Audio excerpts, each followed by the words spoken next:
Hyvää huomenta ja tervetuloa tänne Tuulan kirjatärpeille. Minä olen kirjastonhoitaja Tuula ja tässä minulla on vieraana kollegani Erika. Ja tänään me jutellaan aiheesta unelmien puutarha. Ja kaikki kirjat, mitä me tässä esitellään, niin löytyy sitten tuolta videon kuvauksesta. Ja saatanpa tehdä tuonne Vaski-verkkokirjastoon myös sellaisen suosittelulistan, joka löytyy sieltä sitten verkkokirjaston etusivulta. Mutta joo, Erika, minkälainen on sun unelmien puutarha? No siis mä oon kerrostaloasuja valitettavasti. No talvella en valita, mutta kesällä aina valitan. Mun unelmapuutarha on siis semmoinen, mikä avautuu suoraan ovelta. Sinne voi astua sisältä. Mulla ei ehkä ole semmoista, että miltä sen täytyy näyttää, mutta mulla on tosi tärkeää, miltä se niin kuin tuntuu ja mitä siellä kuuluu. Mä haluan, että on lintuja ja pörriäisiä ja se on semmoinen, että muutenkin siinä niin kuin puutarha, niin siinä sanassa, niin siinä täytyy olla puita ja siinä täytyy olla kasveja ja hyönteisiä ja eläimiä. Entä sulla Tuula? Mikä sun unelmapuutarha on? Joo, no siis minähän myös asun kerrostalossa, mutta se on vähän kiinni siitä, että niinku, millaiset realismin kahleet tässä tavallaan. Niinku, et Avaruuspuutarha. Ihan rehellisesti, niinku, että jos mun pitäisi niinku itse hoitaa kaikki, niin se on niinku vähän eri asia kuin se, että jos oletetaan, että mulla olisi jotain semmoista niinku palvelusväkeä, joka hoitaisi sitä puutarhaa. 50 henkilökunta. Koska se on vähän niin kuin, mä itse siis tykkään puutarhoista tosi paljon, kaikenlaisista, mutta mä en ole mitenkään ihan hirveän innokas puutarhuri. Mulla on kyllä jotain pikkuviljelyksiä taloyhtiön tontilla ja parvekkeella toki, mutta mä oon aika sellainen niin kuin laiska hoitamaan niitä. Mä en mitenkään erityisesti, vaikka mä oon aina kasvattanut kasveja ja on niin kuin huonekasveja ja muita, niin mä en ole kauhean innokas hoitamaan niitä. Eli se niin kuin ihan rehellisesti, niin se mikä mulle olisi sopiva, olisi varmaan just sellainen joku aika pieni, niin kuin, siis semmoinen tyylillä rivitalopiha. Ja sitten sellainen, että siellä on helppohoitoisia, ehkä pääasiassa hyötykasveja. Että mansikat ja niin kuin, karviaiset, omenapuut, siis kaikki tällaiset perinteiset ja Suomen ilmastossa pärjäävät kasvit, niin kuin, siis käytännössä ne olisi niin kuin, pakko olla jotain tällaista. Mutta sitten, jos ajatellaan silleen, että mun ei tarvitsisi itse hoitaa sitä, niin sitten mä haluaisin sinne myös niin kuin, paljon koristekasveja ja sellaista, niin kuin, että olisi runsaasti kukkia ja kaiken maailman pioneja ja ruusuja ja tosi sellaista niin kuin, romanttista ja runsasta ja värikästä. Mä vaan tiedän, että mä en niin kuin, itse pystyisi mitenkään niin kuin, handlaamaan sellaista. Mun äiti oli innokas puutarhuri ja hänellä oli muun muassa paljon jaloruusuja, jotka siis syksyllä kaivettiin ylös ja haudattiin kasvimaahan, kun kasvit oli kaikki poistettu. Sitä kun niin kasvoi katsoen, niin ei tehnyt itselle mieli mitään semmoista työleiriä. Mulla on tosin kesämökki, mutta se on niin karulla paikalla, että siellä on mansikkamaa. Ja perunaa ja vähän sipulia. Se on ihan ok. Sinänsä niin kuin mansikat on hyvä sellainen, niin kuin, koska mullakin on semmoisissa, niin kuin, mitä ne on, lavakauluksia, niin mansikoita. Ja ne on sellaisia, että niitä ei niin kuin kauheasti tarvitse hoitaa oikeastaan mitenkään. Ja ne kyllä ihan tuottaa satoa. Ja ihan siis tosi hyvä kasvi kasvattaa, jos on semmoinen tilanne, että itse ei niin kuin kerta kaikkiaan silleen jaksa tai ehdi hoidella mun puutarhaa. tytär itse asiassa opiskelee puutarhuriksi ja hänellä on suuria visioita siitä, että hän on niin toivonut, että äiti ostaisi talon, että hän saisi suunnitella pihan. Ensiksi täytyy äidin ostaa se talo. Kyllä. Siitä voidaan lähteä liikkeelle sitten. Joo, siis puutarha voi niin kuin käsitteenä olla tosi monenlainen asia, että se voi tosiaan olla sellainen rivitalon pikkunen muutaman neliön niin kuin semmoinen pläntti, tai sitten se voi olla sellainen mieletön usein hehtaarin kokonaisuus. Meillä on tässä joitain tosiaan kirjoja, niin kuin, missä on erilaisia puutarhoja. Osa edustaa just sellaista hillitöntä monumentaalipuutarhaa ja osa on sitten sellaisia, niin kuin, että tässä sulla on kasvatuslaatikko niin kuin jossain kerrostalon pihalla. Tota, niin kuin, jos ajatellaan tästä klassista puutarha-designia ja sitä historiaa, niin siinä on niin kuin kaksi sellaista keskeistä tyylisuuntaa tai tällaista perinnettä, joista sanotaan, niin kuin puhutaan ranskalaisesta muotopuutarhasta ja englantilaisesta maisemapuutarhasta. Ja maisemapuutarhan niin keksijähän on ollut Capability Brown. Joo. Ja tämä on niin tapahtunut 1700-luvulla ja hänen puutarhojaan on edelleen niin Englannissa. Että niitä vaalitaan. Mutta niissä on se ongelma, että nehän ei ole tavallisen ihmisen puutarhoja. Että Capability Brown, hänen se idea oli se, että kun katsot kilometrin päästä tämmöisen kukkulan laelta tuohon suuntaan, niin sieltä on semmoinen ja semmoinen näkymä. Eli muokattiin ihan valtavassa mittakaavassa. Joo. Että siinä niin kaivettiin järviä ja että niin tehtiin, että sitä niin kuin, se ympäristö oli niin kuin täysin ihmisen muokattavissa. Eli itse asiassa sama idea kuin ranskalaisella muotopuutarhalla, mutta ihan niin päinvastainen toteutustapa. Joo, mä voisin näyttää tästä esimerkin muotopuutarhasta. Mulla on siis tämmöinen kirja tässä kuin Icons of Garden Design ja muotopuutarha. Tää on niinku aika lailla tätä. Joo, ei sitä ennen töihin lähtöä. Niin. Puksipuu, miksi noita nyt sanoisiko, ei ole edes aitoja. Niin. Ne on vaan tosiaan muotoja. Joo, niin. Ja niistä on sitten tehty kaiken maailman niinku semmosia, että sulla voi olla joku pensas, joka on mäyräkoiran muotoinen tai ihan mitä vaan. Tää on niinku, tästä siis varmaan se kuuluisin esimerkki on se Versailles puutarha.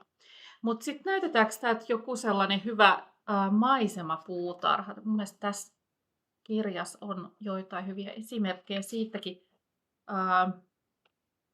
Pieni hetki. Sinä väliin voin sanoa, että muotopuutarha on kuitenkin niin monessa nykypuutarhassakin osana, että se on vaan semmoinen joku pieni osa, että niin koko puutarhan ei tarvitse olla niin joku tietyn lainalaisuuden edustaja. Tämä nyt ehkä edustaa sellaista maisemapuutarhameininkiä.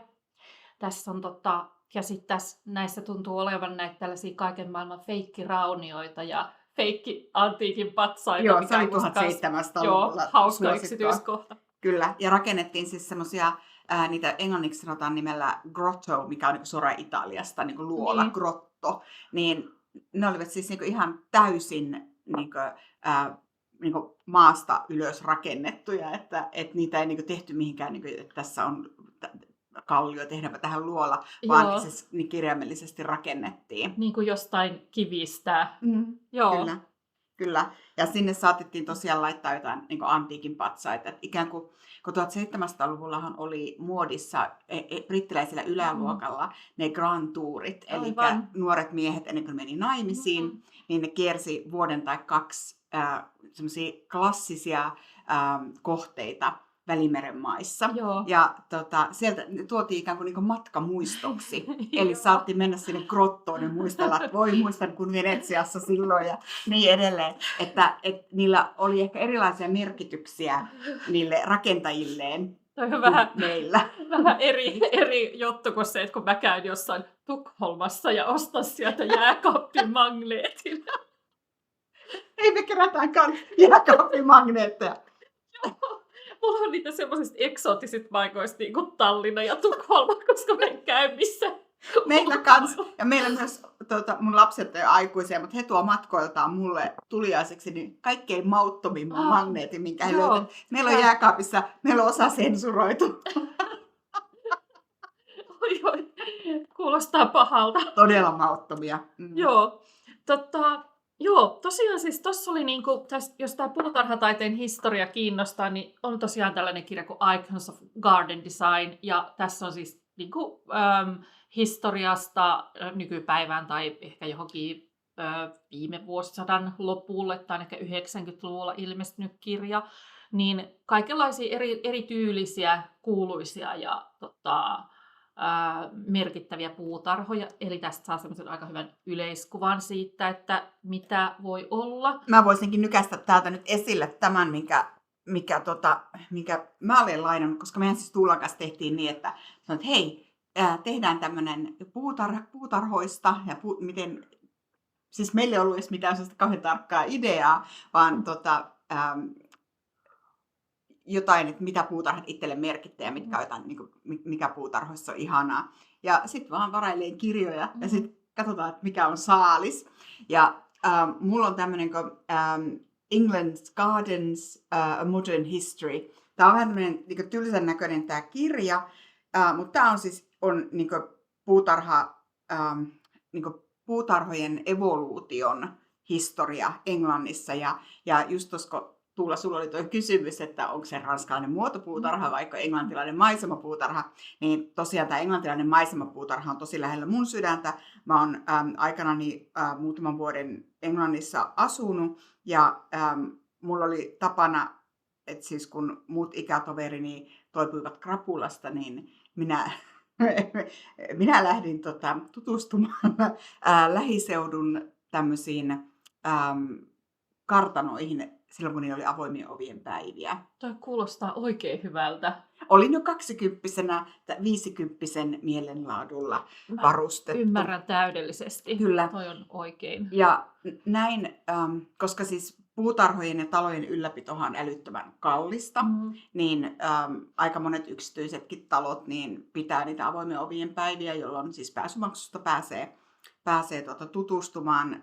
Olin kyllä kiinnostunut niistä taloistakin, mutta näin aivan valtavan ihania puutarhoja. Ja täytyy sanoa, että mikä oli oikein todella lähellä mun sydäntä, oli ne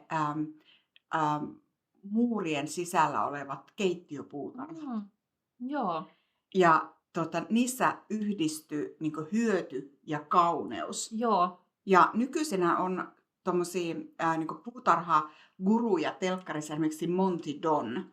Ja Monty Don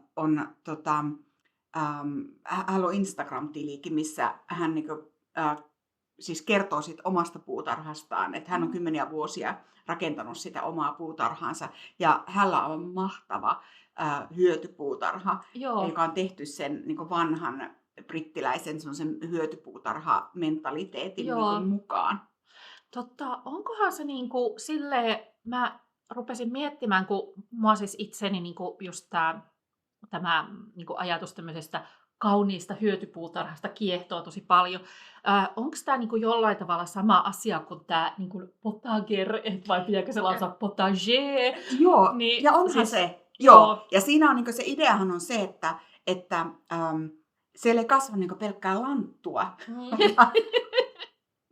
Ei mitään lanttua vastaan, mutta että siellä kasvaa myös yrttejä ja kukkivia kasveja. Joo. Ja se on niinku semmoinen niinku monitahoinen se puutarha, että sitten siellä kasvaa semmoisia kasveja, että esimerkiksi mehiläiset viihtyy siellä. Ja siitä on se, mistä mä puhuin siitä unelmien puutarhasta, on se, että siellä on ne äänet ja tuoksut ja värit ja kaikki semmoiset. Mutta tosiaan tässä kirjassa, mikä mulla on tämä The Modern History, niin tässä on tässä esitellään niin kuin esimerkkeinä erilaisia brittipuutarhoja ja kerrotaan niiden kautta se evoluution kaari, että mikä on ollut milloinkin muodissa.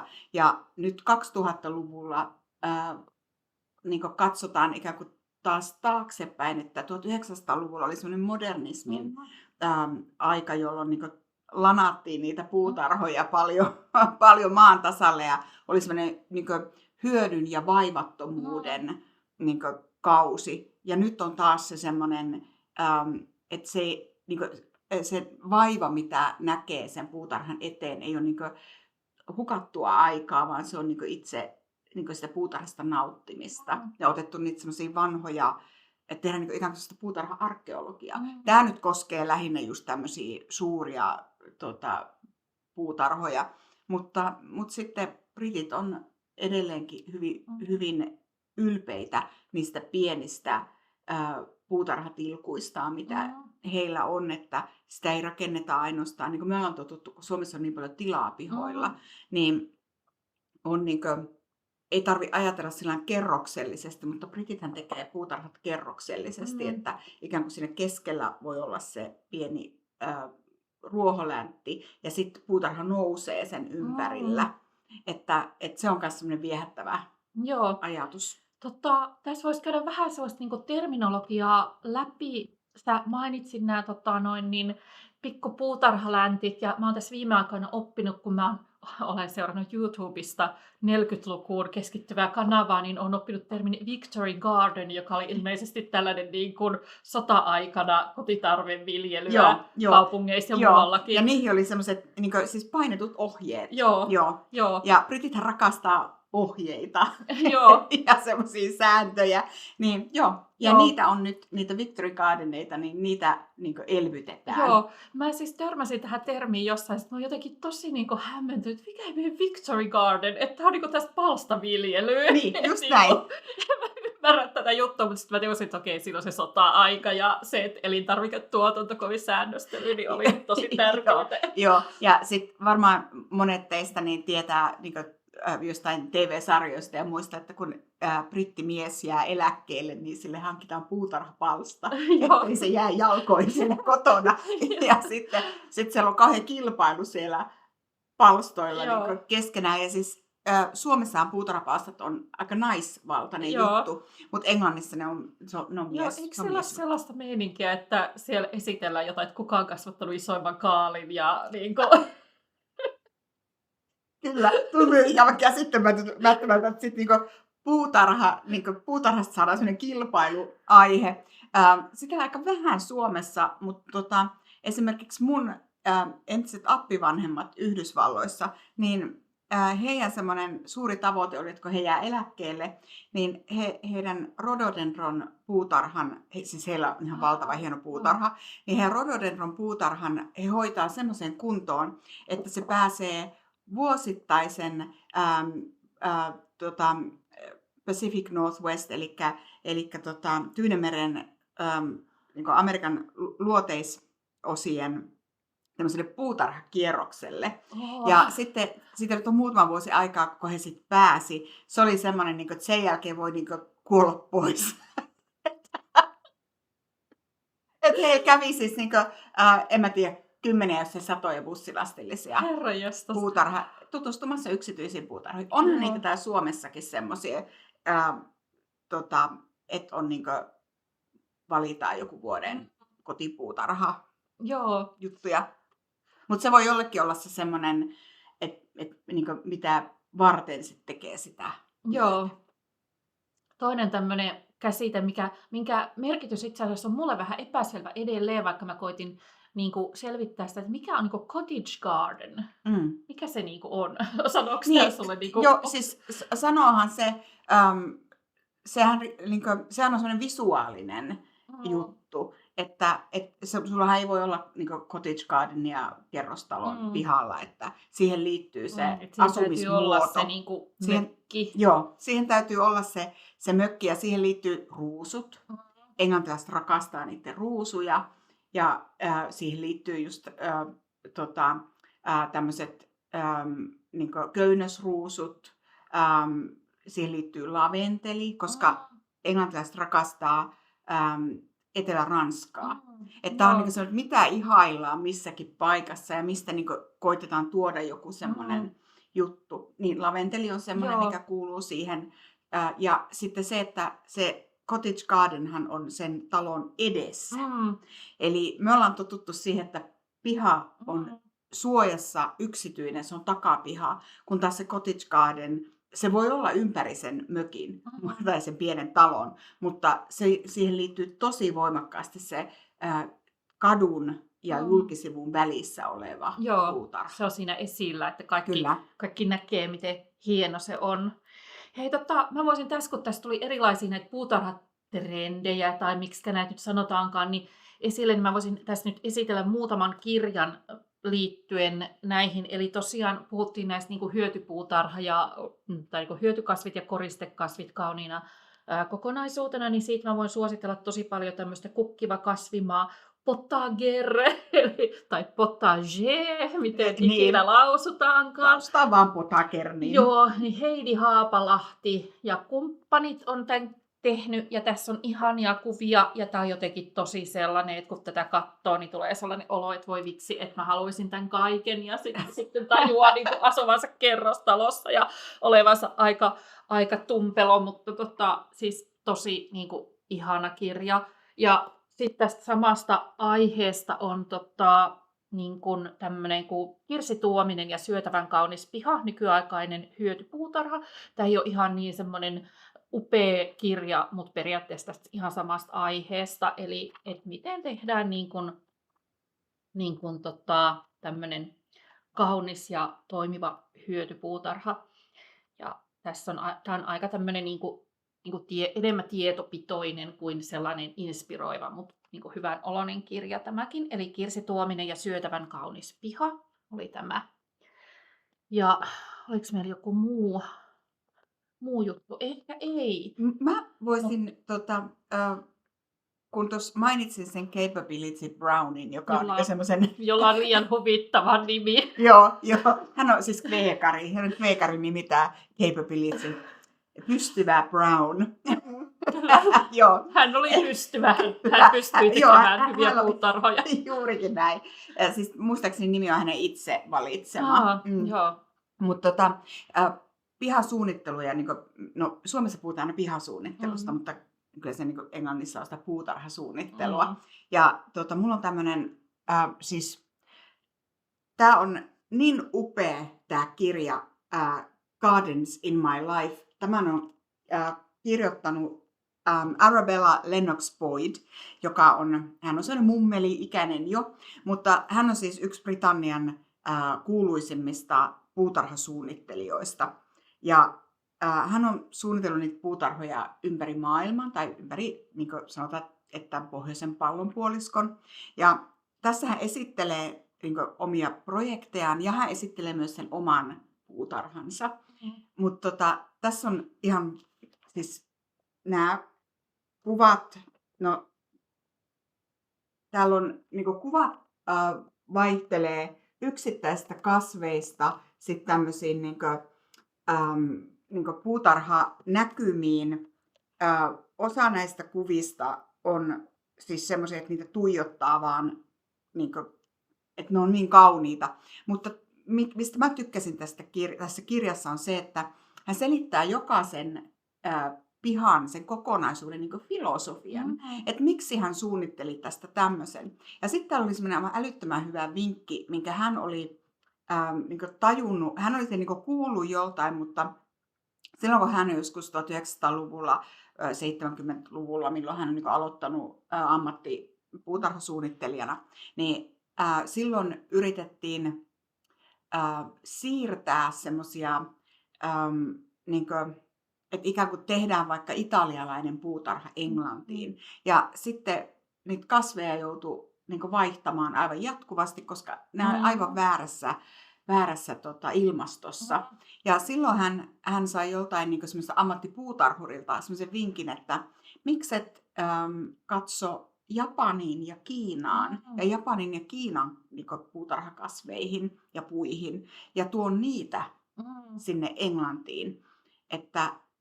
Ja hän sitten niin kuin profiloitui oikein semmoista niin kuin aasialaisten saman niin kuin ilmastovyöhykkeen kasvien tuomisesta. Että niin kuin moni ei varmaan ajattelekaan, kun ne jonkun japanilaisen vaahteran tai joku semmoisen istuttavat Englannissa, niin ne ei niin kuin ajattelekaan, että se on niin kuin yhden niin kuin puutarhasuunnittelijan niin kuin johonkin puutarhaohjelmaan tuoma idea ja siitä se on niin kuin levinnyt sitten. Joo, aivan.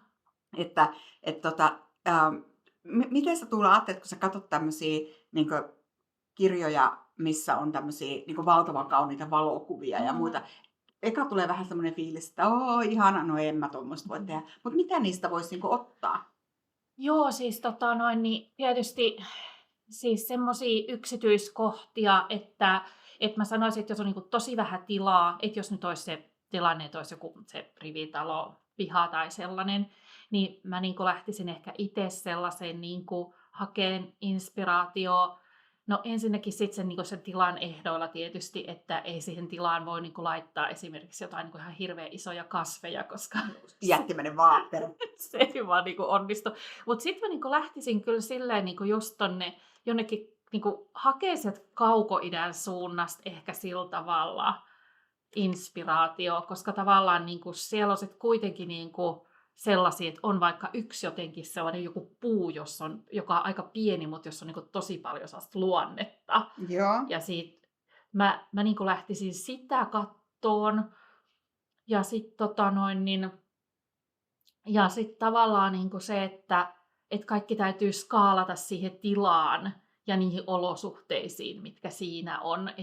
Että sitä ei kannata yrittää tehdä jotain tavallaan toisintaan jotain sellaista, mikä ei sovi siihen tilaan ja niihin ilmasto-olosuhteisiin ja niihin esimerkiksi ei kosteen paikan kasveja semmoiseen paikkaan, joka on tosi kuiva ja niin edelleen. Niinpä. Että siinä täytyy olla mukana se realismi, että millainen se paikka on.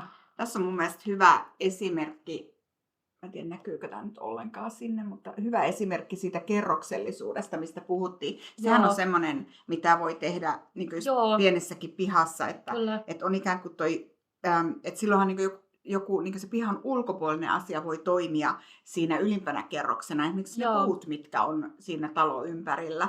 Ja sitten voi olla, että voi rakennelmilla kohottaa. Sitten on pensaat ja sitten voi olla tuommoinen kohopenkki vielä. Että tommosenhan voi tehdä pienessäkin tilassa. Mutta kyllä mun mielestä on ihania nämä tämmöiset Sissinghurst Castle on Kentissä. Se on tuon Vita Sackville Westin, joka on tämmöinen kirjailija, hänen 20-luvulla luoma puutarha, hänen ja hänen puolisonsa luoma puutarha. Ja se on siis yleisölle auki. Ja se on semmoinen, missä mä haluan vielä käydä. Mä en ole koskaan käynyt siellä Sissinghurstissa. Ja se on semmoinen, mihin mä haluan mennä kesällä silloin, kun se on kauneimmillaan. Ja siellä on väripuutarhat. Et siellä on valkoinen puutarha ja niin edelleen. Ja se on semmoinen idea, minkä siis tämä Sackville West kehitti.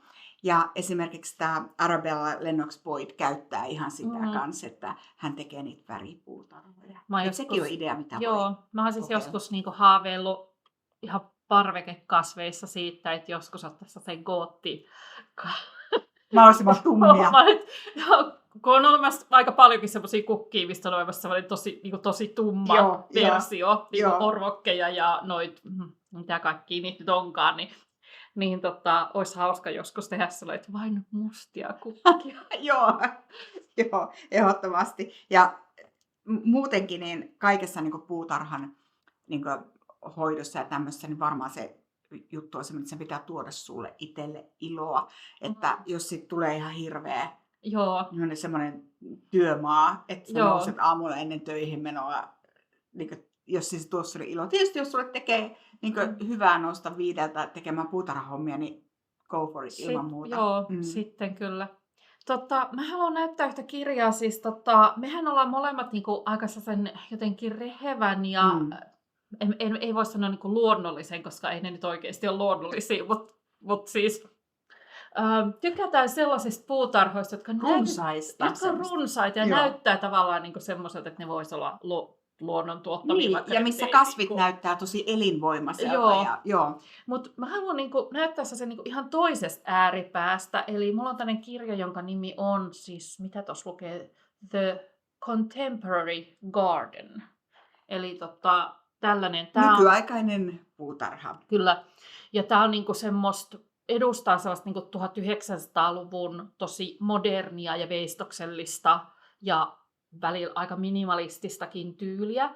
Kattopuutarhat ja Joo, semmoiset. joo, osa näistä on niinku sellaisia, että mä niinku itse en jotenkin tavallaan pidä näitä puutarhoina, että nämä on enemmän niinku semmoisia, että joku ihmeen, osa on kyllä tällaisia runsaitakin, mutta osa on semmoisia, että joku ihmeen outo istutus tai joku vesiaihe, niin kuin esimerkiksi näissähän nyt ei kauheasti edes näy mitään kasveja. Niin, kivipuutarhoja, vesipuutarhoja. Joo, mutta nämäkin on niinku sellaisia, että jos on vähän tilaa, niin, ja sit ei itse ole sen runsaan tyylin ystävä, niin näistä voi ehkä silleen saada jotain inspiraatiota. Että osa näistä on muuten ihan hirveän hienoja. Siis tää on musta niinku, mä en tiedä mitä noi kukat on tossa, mutta siis tää on Onko nämä jotain vähän kevätesikon näköisiä? Siis mielestäni sanottiin, että tässä on, niin joo, Primula Primrose. and Joo, Phlox. Joo, esikkoja. Joo, mutta hieno. Siis tämä kuva tässä ei toimi. Elokuvaohjaaja Derek Jarmanilla on semmoinen kalastajamökki, siis se on niin hänen kesämökki. Se on semmoisella kivisellä rannalla jossain Etelä-Englannissa, että siellä ei kasva mitään. Että se on semmoinen kiviranta.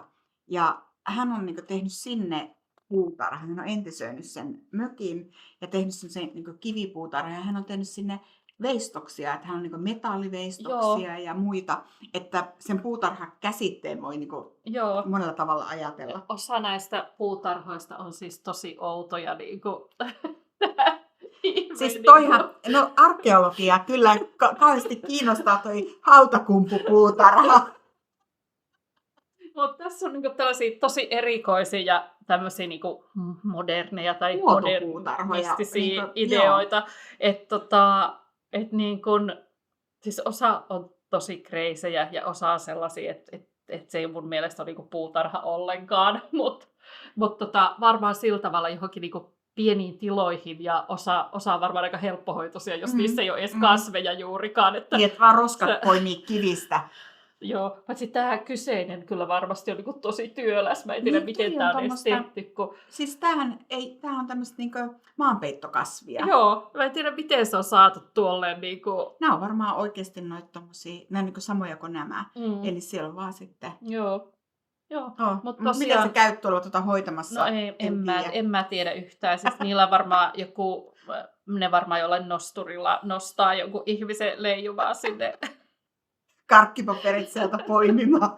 Joo, mutta tämä on siis The Contemporary Garden, tämän kirjan nimi. Ja mulla on sille tämmöinen ihan päinvastainen Wild Gardens. Eli tämä on semmoinen, tässä on niinku, tämä on niinku monella, tämä wild-sana villi, niin tässä se tarkoittaa niinku monta asiaa. Ja tässä on muun muassa, että kun ilmasto on niinku wild, että se asettaa semmoiset tarkat kriteerit sille puutarhalle. Ja sitten mulla on, siis täällä on monenlaisia esimerkkejä,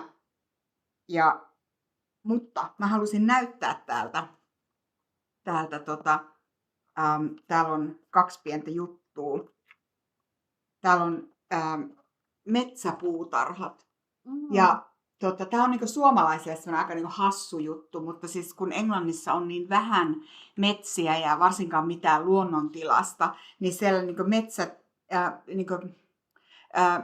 metsiä otetaan niinku semmoiseen virkistyskäyttöön myös niinku tekemällä niistä ikään kuin semmoisia metsäpuutarhoja. On täälläkin Raisiossa se rhododendron puutarha, mikä on niinku metsäpuutarha. Kyllä. Mutta nämä on ihan siis niinku rakennettuja puutarhoja, mutta ne on tommosia metsäpuutarhoja.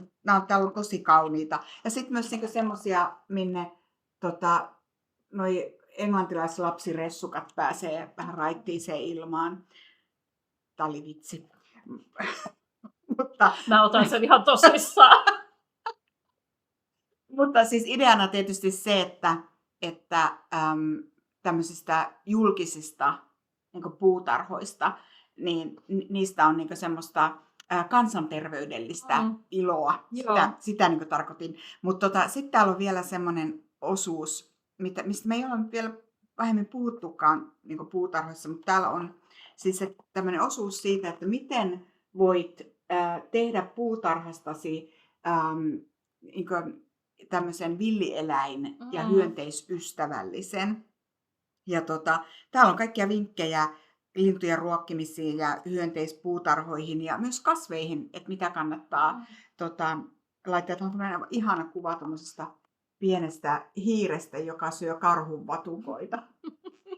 Voi ei, se on ihan liian söpöä. Joo, ja siis tässä on myös ihania kuvia. Tämä ei ole ehkä niin näyttävä kuin toi Arabella Lennox Boydin puutarhaesittelykirja, mutta tämä on todella söpö, eli Wild Gardens on tämä nimi. Sä mainitsit noin metsäpuutarhat, niin mä haluan näyttää tämä Joel Rosenbergin Syötävä metsäpuutarha. Toi on mun semmoinen, mä oon lukenut ton niin monta kertaa. Haluatko sä kertoa tästä enemmän? No sen vaan sanon tuosta metsäpuutarhasta, että Suomessa on niinku nuoria aikuisia ihmisiä, jotka venyttää sitä puutarhahoidon käsitystä. Moni on varmaan nähnyt telkkarista joku kainuulaiset metsäperunat. Mitä juttu tää? Siis mä nyt en muista tarkkaan missä tämä oli, mutta siis tämmöinen mies viljelee perunat metsästä.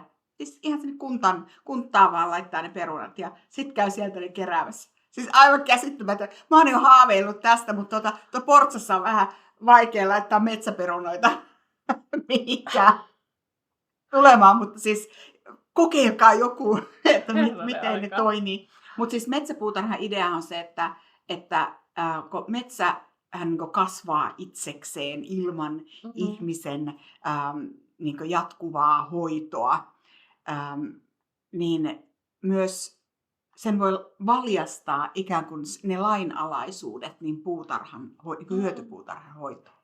Kyllä. Joo. Tosiaan Syötävä metsäpuutarha. Ja tästähän on näistä metsäpuutarhoistahan on muitakin kirjoja, mutta mä otin tämän, kun tämä nyt sattuu olemaan siellä paikalla. Mun mielestä tämä Rosenberg on ehkä se sama tyyppi, joka on kirjoittanut sen pähkinänviljelykirjan. Tiedätkö sä? Joo, siis nyt alkaa niin sillai hälyttää, että voisi hyvin ollakin. Siis se, niin kuin, että miten Suomessa voi viljellä. Hasselpähkinää semmoista, joo, kyllä. Eli joo.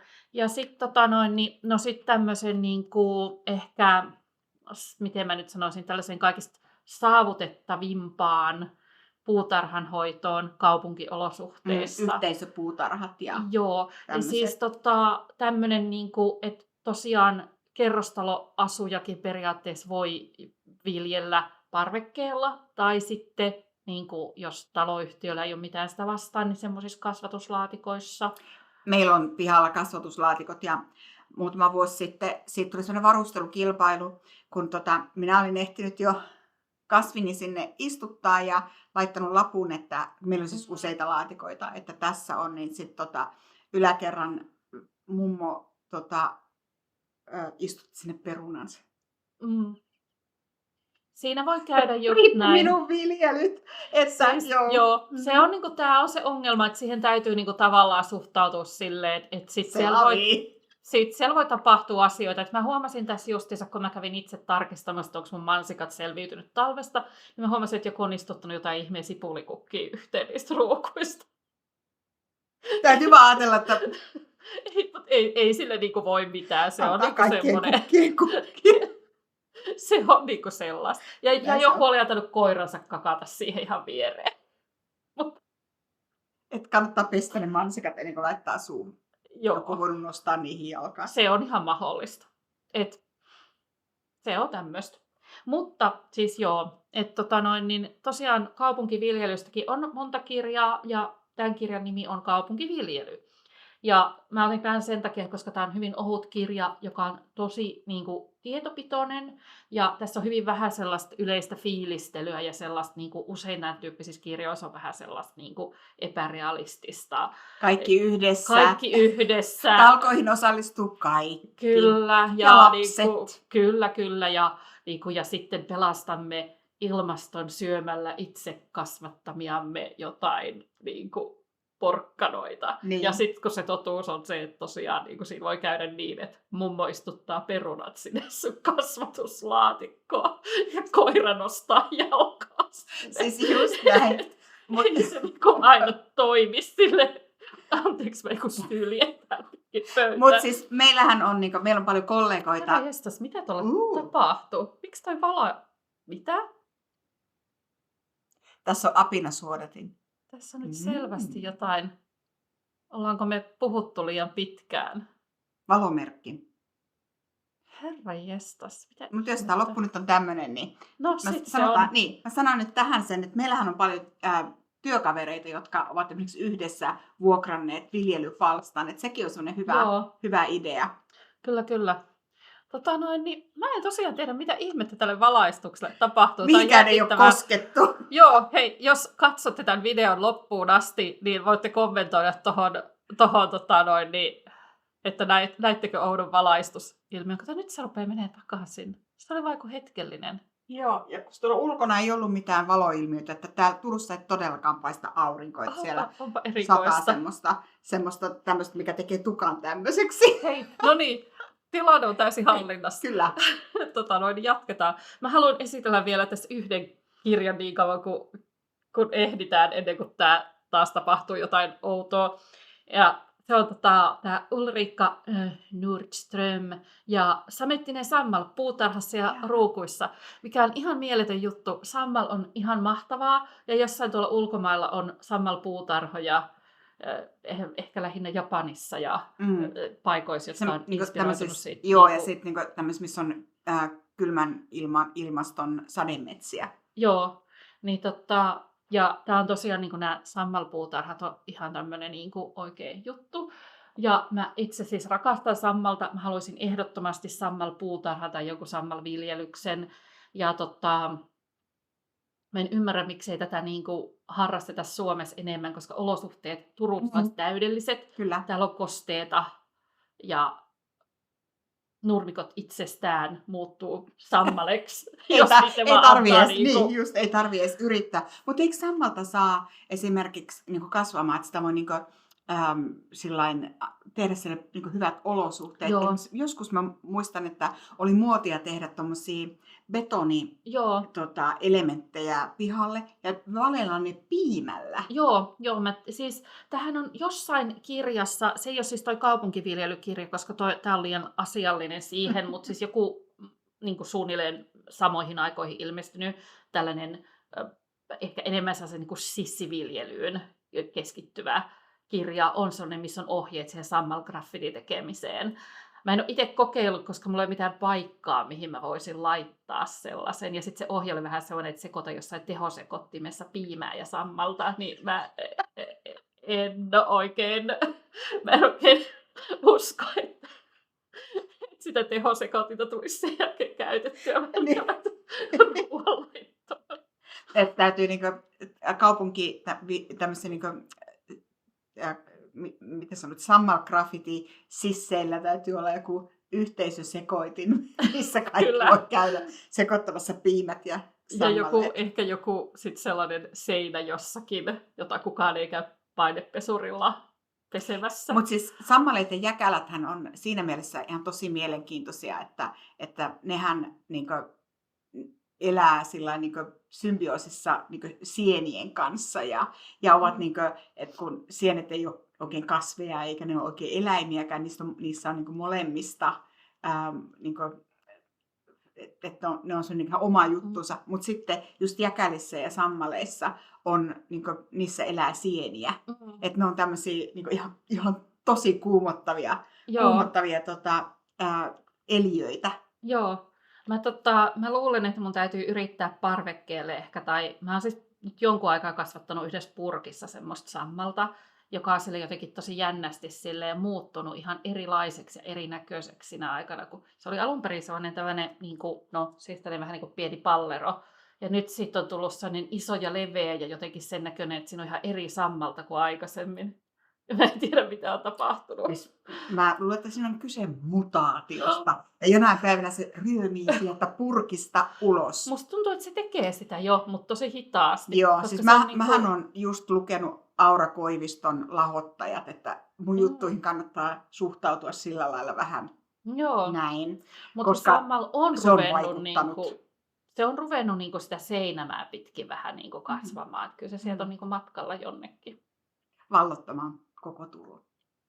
Todennäköisesti.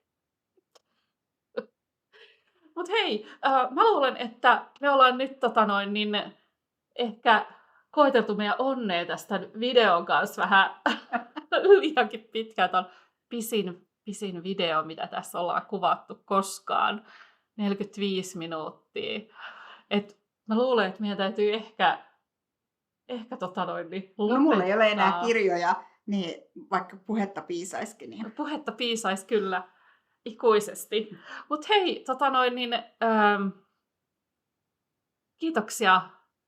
Jos katsoitte tähän asti, toivottavasti ette pelänneet valoilmiötä, joka tapahtui tuossa jokin aika sitten. Ja pitäisikö vielä vinkata, niin tosiaan Raision Alppiruusupuisto suunnilleen sinä viikonloppuna, kun koulut loppuu, on yleensä parhaimmillaan. Kannattaa ehdottomasti käydä, se ehkä kiinnostavin tässä lähellä, kiinnostavin sellainen puutarha. Ja muotopuutarhoja ei taida muuten olla, kun tuossa Kultarannassa on pieni muotopuutarha.